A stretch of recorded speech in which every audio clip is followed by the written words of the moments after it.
Welcome to Dharma law coaching. हम बात कर रहे थे कमीशंस की। This is the part 2 video. Commissions we know it is order 26 of GPC. ये ग्रुप्स की हमने बात करी थी। We studied group 1 rule 1 to 8। Today we are going to study group 2। बड़ा छोटा ग्रुप है, rules 9 and 10 only. Commission for local investigation. अब हमने पहले बात करी कि कमीशंस टू एग्जामिन विटनेसेस कैसे कैसे कहाँ कहाँ ये विटनेसेस कोर्ट एग्जामिन करवा सकता है थ्रू कमिश्नर।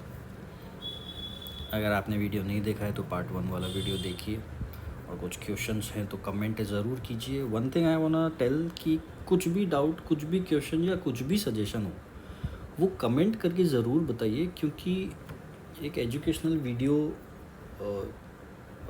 इम्प्रूव किया जा सकता है अगेन एंड अगेन। हालांकि मैं कोशिश करता हूँ कॉम्प्रहेंसिव आइडिया देने की, बट स्टिल अगर कुछ भी डाउट है, क्योंकि ये प्रोसीजरल लॉ है, ये पूरा लॉ कनेक्टेड रहता है। एक चीज़ दूसरे से कनेक्टेड है, दूसरी चीज़ तीसरे से कनेक्टेड है। सो अगर आपके दिमाग में कुछ भी डाउट हो प्रोसीजर को लेके कि इसमें ये कैसे होगा या यहाँ पे ये चीज़ कैसे होगी, तो ऑफ कोर्स आप कमेंट कीजिए। तो हम बात कर रहे हैं आज ग्रुप 2 की, that is commission for local investigation.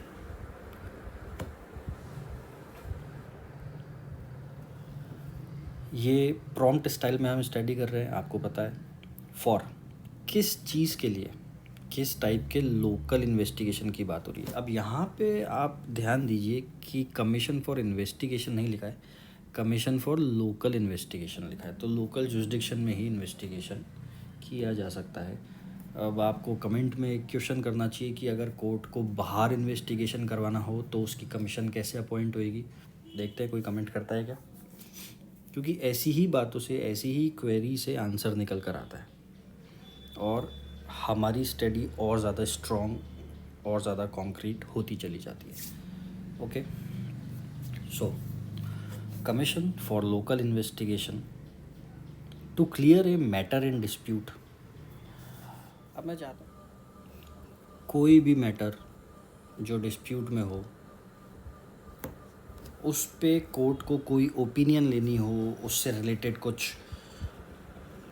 कुछ भी कोर्ट को लगे कि इस मैटर के बारे में ये चीज़ जाननी ज़रूरी है और उसके लिए एक लोकल इन्वेस्टिगेशन करना पड़े, तो ऐसे सिनेरियो में कोर्ट कमिश्नर अपॉइंट कर सकता है।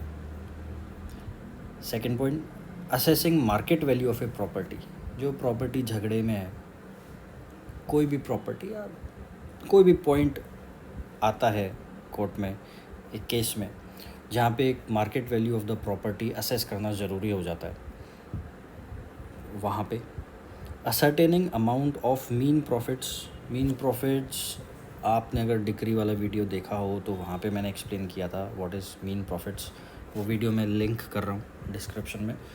Mean profits basically definition clause में दे रखा है सीपीसी के, I think it is section 212 which talks about mean profit, which is, I am assuming कि आपको पता होगा, तो छोटे में बता रहा हूँ कि किसी प्रॉपर्टी में जहाँ पे किसी व्यक्ति का रहने का अधिकार नहीं है और वो रह रहा है, तो उसको जो फ़ायदा हो रहा है वहाँ पे रहने से, that is mean profits. Ascertaining annual net profits. किसी भी फर्म, किसी भी पार्टनरशिप, एलएलपी या किसी कंपनी के या किसी भी एस्टेब्लिशमेंट के, कोई सोसाइटी के या ट्रस्ट के नेट प्रॉफिट्स को, के एनुअल नेट प्रॉफिट्स को असर्टेन करना हो, वहाँ पे कमिश्नर अपॉइंट हो सकता है for this kind of local investigation. Ascertaining damages. Question arise किसी केस में होता है डैमेजेस को लेके, वहाँ पे उस डैमेजेस को असर्टेन करना इम्पॉर्टेंट हो जाता है। जैसे फॉर एग्जांपल किसी दो कंपनियों के बीच में कॉन्ट्रैक्ट हुआ कि कंपनी ए कंपनी बी से कोई माल बनवा रही है, लेट्स सपोज कि कोई इलेक्ट्रॉनिक प्रोडक्ट है। अब वहाँ पे दोनों के बीच में कुछ डिस्प्यूट हो जाता है इसके डिलीवरी को लेके, और कंपनी बी केस करती है और कंपनी बी बोलती है कि मेरे को इतना डैमेज हुआ है बिकॉज इन्होंने टाइम पे मेरे को ये प्रोडक्ट नहीं दिया, और दिया तो डैमेज्ड दिया। तो वहाँ पे डैमेजेस को असरटेन करने के लिए एक कमिश्नर अपॉइंट किया जा सकता है for this kind of local investigation. तो ये सिनेरियोज़ हैं जहाँ पे commissioner for local investigation appoint हो सकता है। अब इस कमिश्नर को अपॉइंट कौन करेगा? जाहिर सी बात है, लोकल जुरिडिक्शन जिस कोर्ट का बनता है वो करेगा। Again here is the prompt by and to. तो कौन करेगा? कोर्ट करेगा। किसको करेगा देखते हैं, let's read out. The court में issue a commission to such person as it thinks fit, directing him to make such investigation and report thereon to the court. Part 1 में हमने एक बात करी थी कि कमिश्नर वैसे तो किसी को भी कोर्ट अपॉइंट कर सकता है जिसको भी कोर्ट फिट समझे, बट स्टिल एक लिस्ट बनती है कोर्ट में। हाई कोर्ट चाहे तो अपने सिविल रूल्स इस तरीके से डिज़ाइन कर सकता है कि कोर्ट्स को एक लिस्ट बनानी हो और वहाँ पे एडवोकेट्स अपने नाम दे सकें या और जो लोग हैं अपने नाम दे सकें कि फ्यूचर में कुछ ऐसा सिनेरियो होता है जहाँ पे कमिश्नर की ज़रूरत पड़े तो हमें कंसिडर किया जाए। तो अब उसी से रिलेटेड यहाँ पे प्रोविजो मैं पढ़ता हूँ। Provided where the state government has made rules as to the persons to whom such commission shall be issued, the court shall be bound by such rules। अब आप देखिए कि यहाँ पे ये कैवियट लगा दिया। तो पार्ट 1 वाले वीडियो में हमने ये चीज़ डिस्कस की थी, we touched upon this for a little bit. यहाँ पे वो चीज़ क्लियर हो गई कि इस टाइप का कमीशन जहाँ पे अपॉइंट होना हो, वहाँ पे अगर स्टेट गवर्नमेंट ने कोई रूल्स बना के एक लिस्ट बना रखी है तो उस लिस्ट में से ही कमिश्नर अपॉइंट किया जाए। ओके, हाउ, कैसे? कैसे मतलब क्या? लोकल इन्वेस्टिगेशन कैसे होगा? Local inspection as the commissioner deems necessary. ये पावर दे रखी है कमिश्नर को कि जिस प्रकार से कमिश्नर ठीक समझे उस प्रकार से वो लोकल इंस्पेक्शन कर सकता है। फिर वो क्या करेगा इंस्पेक्शन करके? He will reduce it to writing. क्या रिड्यूस करेगा राइटिंग में? जो उसने एविडेंस लिए हैं। ओके। सेकंड चीज़, वो अपनी एक रिपोर्ट बनाएगा, वो राइटिंग में होनी चाहिए और उस रिपोर्ट को वो साइन करेगा। फिर वो ये दोनों चीज़ों को कोर्ट में पेश करेगा। रिटर्न टू कोर्ट क्या क्या करेगा? रिटर्न टू कोर्ट, एविडेंस जो उसने लिया है, कमिश्नर ने जो एविडेंस लिया है, प्लस जो उसने रिपोर्ट राइटिंग में बनाई है और साइन करी है, ये दोनों चीज़ें मिलके एविडेंस बनेंगी। Got it? अब यहाँ पे एक लिंकिंग कॉन्सेप्ट है। Commissioner may be examined by court और by any party with the permission of the court in regard to the investigation and his report. तो कमिश्नर साहब को भी एग्जामिन किया जा सकता है, जो उन्होंने इन्वेस्टिगेशन किया है या जो रिपोर्ट उन्होंने बनाई है वो कोर्ट भी कर सकता है, और with the permission of court कोई पार्टी भी कर सकती है, कोई पार्टी का वकील। और अगर कोर्ट डिससेटिस्फाइड है कमिश्नर साहब के प्रोसीडिंग से तो द कोर्ट में direct further inquiry as it thinks fit if dissatisfied with the proceedings of the commissioner. अब क्योंकि ये ग्रुप छोटा है, इसमें 2 ही रूल्स हैं, तो हम इन रूल्स की लैंग्वेज को भी प्लेनली एक बार पढ़ते हैं।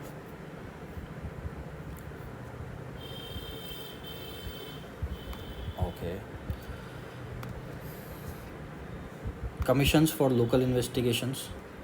Commissions to make local investigations in any suit in which the court deems a local investigation to be requisite or proper for the purpose of elucidating any matter in dispute or of ascertaining the market value of any property or the amount of any mean profits or damages or annual net profits, the court may issue a commission to such person as it thinks fit, directing him to make such investigation and to report thereon to the court.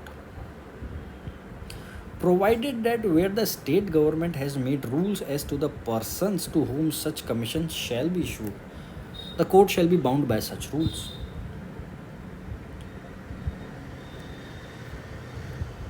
Procedure of commissioner. The commissioner, after such local inspection as he deems necessary and after reducing to writing the evidence taken by him, shall return such evidence together with his report in writing signed by him to the court. Okay.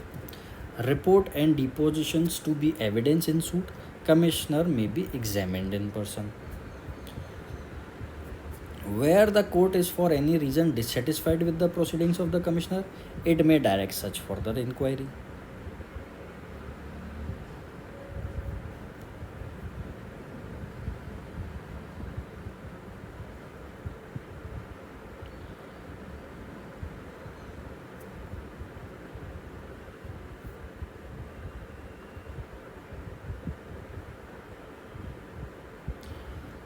Okay guys, यहाँ group 3 आ गया है, इस पे हम चर्चा next video में करेंगे. So this is the chart. आप इस चार्ट को स्क्रीनशॉट आप इसका ले सकते हैं.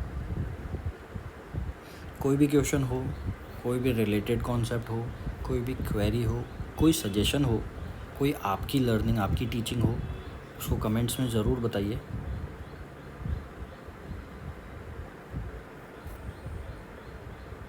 Thank you.